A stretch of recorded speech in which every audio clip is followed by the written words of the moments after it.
ना चांद था ना चांदनी, फिर मेरा जो था मैं वही बैग उठाया और रेलवे स्टेशन की तरफ भगा। ट्रेन पर चढ़ने ही वाला था कि आवाज आई ऊपर से, कहां जा रहे हो? आज ये ट्रेन पटरी से उतर जाएगी। मैं एयरपोर्ट की तरफ भगा, प्लेन पर चढ़ने ही वाला था कि फिर आवाज आई, कहां जा रहे हो? आज ये प्लेन क्रैश हो जाएगी। मैं बस स्टैंड की तरफ भगा, बस पर चढ़ने ही वाला था कि फिर आवाज आई, कहां जा रहे हो? आज ये बस खाई में गिर जाएगी। मैंने कहा कौन हो? बोले भगवान। मैंने कहा हे भगवान, जिस दिन मैं घोड़ी में चढ़ रहा था तो आपका गला बैठ गया था।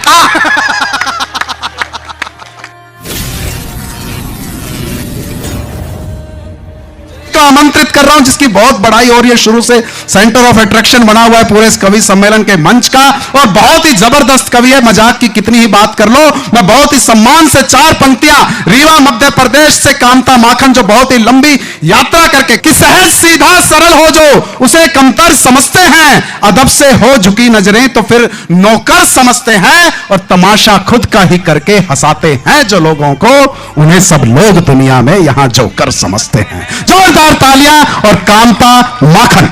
अभी नहीं, जब से आया हूं संदीप भैया तो वही लगातार बात कर रहे हैं कि वो बेटियां वो बेटियों ही बेटियों की बात हो रही। मैं बेटों का राजा राम मोहन राय हूं। अब मैं सिर्फ उनकी बात करूंगा। राजा राम मोहन राय, मजाक मत समझिएगा। मैं बहुत टैलेंटेड आदमी हूं। अच्छा सर, मेरे अंदर टैलेंट कूट कूट के भरा है। ये अलग बात है कि इतना कूट दिया गया है कि इस तरह हो गया। हाँ, मजाक का विषय नहीं, मैं बता रहे थे वो रीवा से। रीवा कौशिक भैया कह रहे थे सफेद शेरों की धरती में तुम जैसा भालू कहां से पैदा हो गया, पर मुझे आज बुला लिया गया है। आए कहा कहे, आप तो मेरा भी समय खा गए हैं। मुझे तो ये लग रहा था, हाँ वैसे भी समय कम है। हैं? कोई बात नहीं, समय की अपनी सीमा है। हालांकि सीमा पार होकर सचिन के पास आ गई।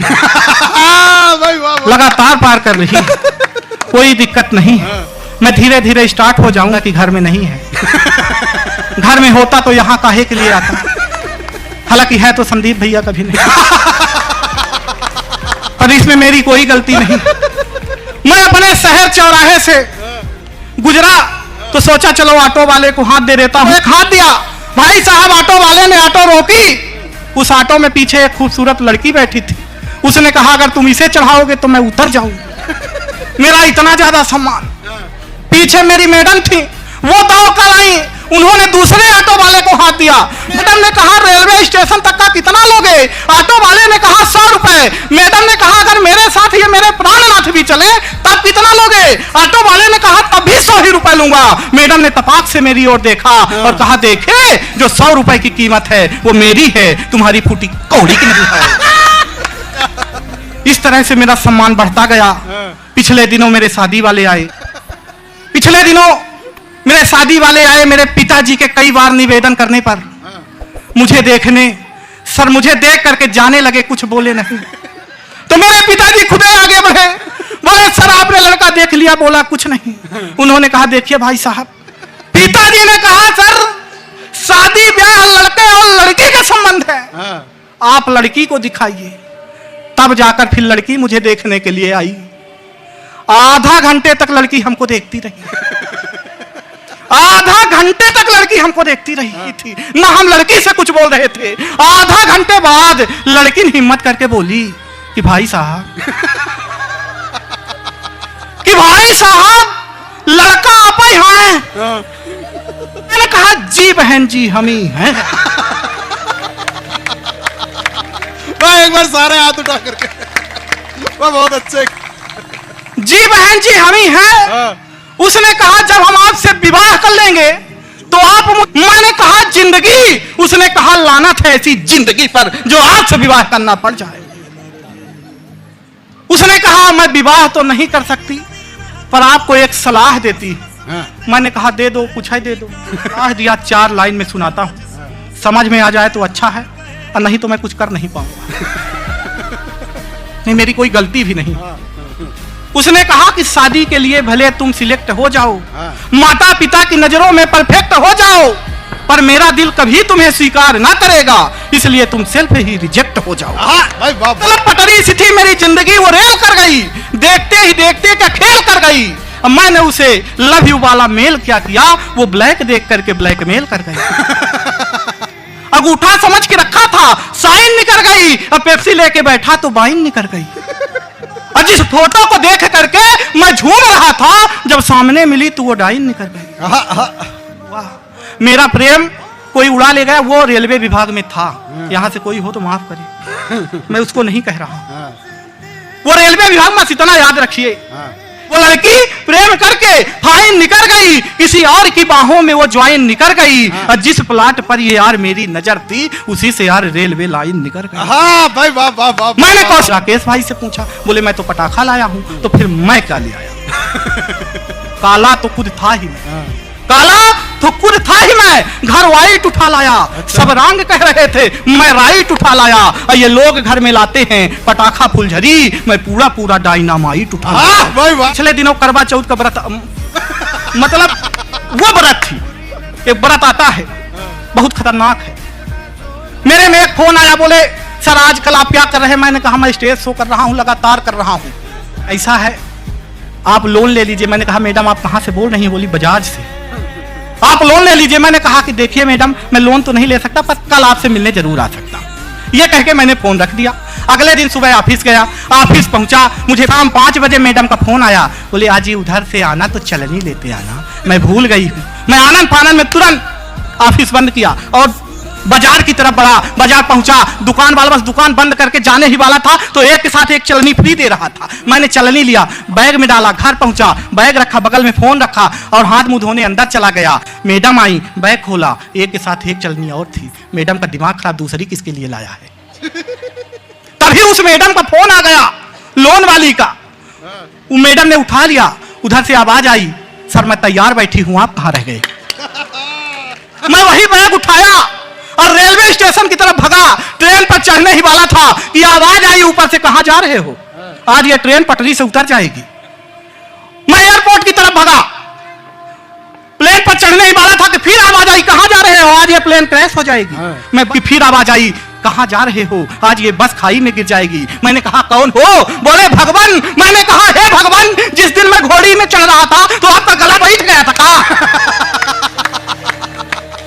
एक बार भी बता देते। टेंशन सर आता कैसे? कोई टेंशन आपके पास ना हो तो टेंशन आ जाएगा। मेरे पास एक टेंशन नहीं थी। मैं मस्त मौला आदमी रास्ते से जा रहा था, तो एक खूबसूरत लड़की ने मुझ जैसे खूबसूरत आदमी से लिफ्ट मांगा।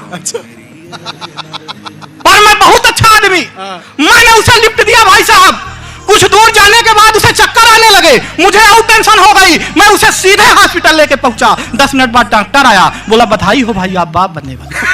बधाई हो भाई आप बाप बनने वाले हो। मुझे और टेंशन हो गई। मैंने कहा कदापि नहीं, होने वाले बच्चे का बाप मैं नहीं हूं। तभी वो लड़की आ गई, बोली नहीं यही है तो और टेंशन।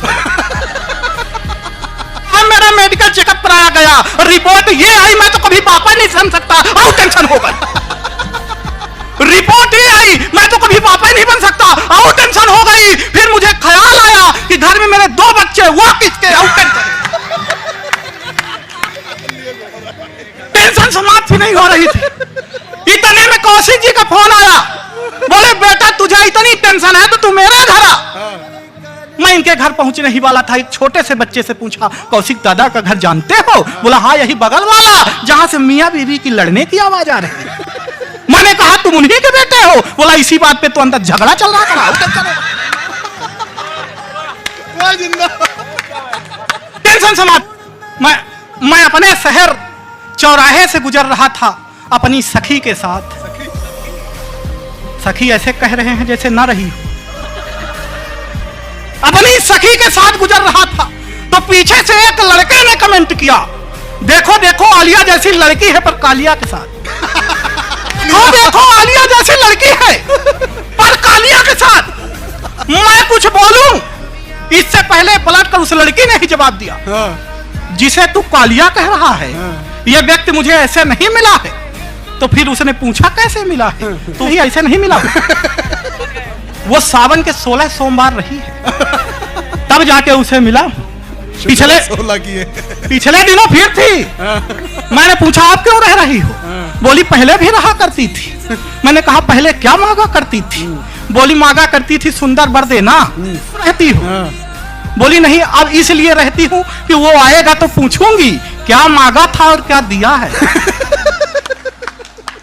सालों तक पूजा पाठ जप तप किए मैंने, तब जाके मेरे लिए प्यार लेके आए हैं। दुनिया की नजरों में लायक न प्यार मेरा, फिर भी ये मेरे लिए यार लेके आए हैं। बहार लेके आए हैं, फुहार लेके, इस तप का तो यही परिणाम मिला, शनिदेव स्वयं अवतार लेके। वाह जिंदाबाद, वाह जय हो शनि। तो कल से अपने आप को शनिदेव ही समझें। नहीं, हंसने की बात नहीं है, तेल चढ़ जाएगा, हल्दी नहीं लग पाएगी। हल्दी बड़ी मुश्किल से लगती है। पिछले दिनों मेरा विवाह लगा, सर लगा कर लगा रह गया। सब अपने होने वाली दुल्हन से सर वीडियो कॉल में बात कर रहे थे, मैं नहीं कर पाया। मैं अगर कर लेता तो वो देख लेती। तो मैंने उसे तरीका बताया, कहां मिलो नहीं है। मैंने उसे बताया कि कहां मिलो, तो क्या हो सकता है कि फोन में ही की है बात, फोन में ही की है बात। दिन दिन रात रात 4G का लाभ एक दिन ना उठाया। प्रेम बरमाला हाथ में थी, सखियां भी साथ में थी, सखियां भी साथ में थी, बरमाला हाथ में थी। दुल्हन ने देखते ही जोर से चिल्लाया है कि एक प्रश्न पूछती हूँ, आप ही बताएं नाथ, मुखड़ा पति का किस सांचे से बनाया। मैं यही सांचा लेकर के एक डॉक्टर के पास पहुंचा। मैंने कहा, डॉक्टर साहब इस सांचे में भी कुछ हो सकता है? बोले बिल्कुल हो सकता है। मैंने कहा क्या? बोले प्लास्टिक सर्जरी। मैंने कहा कितने में? बोले 5 लाख में। मैंने कहा उससे कम में? बोले बिल्कुल नहीं। मैंने कहा अगर प्लास्टिक में अपने घर से दे दूं तो? डॉक्टर ऐसा करते नहीं, यहाँ तो नहीं। नहीं, डॉक्टरों के पास आप गाड़ी में, क्लिनिक पे कहीं भी जाएंगे तो प्लस का चिन्ह बना रहता है। मतलब ये होता है। मैंने एक डॉक्टर साहब से पूछा, मैंने कहा इसका मतलब कहीं बताता किसी से नहीं हूँ, पर तुझे बता रहा हूँ, बताना किसी से नहीं। हालांकि जब से वो बता दिए सबको बता, मैं सबको। इसका मतलब ये होता है कि मरीज हमारे पास खड़ा खड़ा आता है, लेटा लेटा जाता है। और दूसरा फायदा ये बता रहा हूँ कि मरीज चाहे जितने घाटे में चला जाए, डॉक्टर हमेशा प्लस में ही रहता है। प्लस में ही रहे। भाई वाह वाह वाह।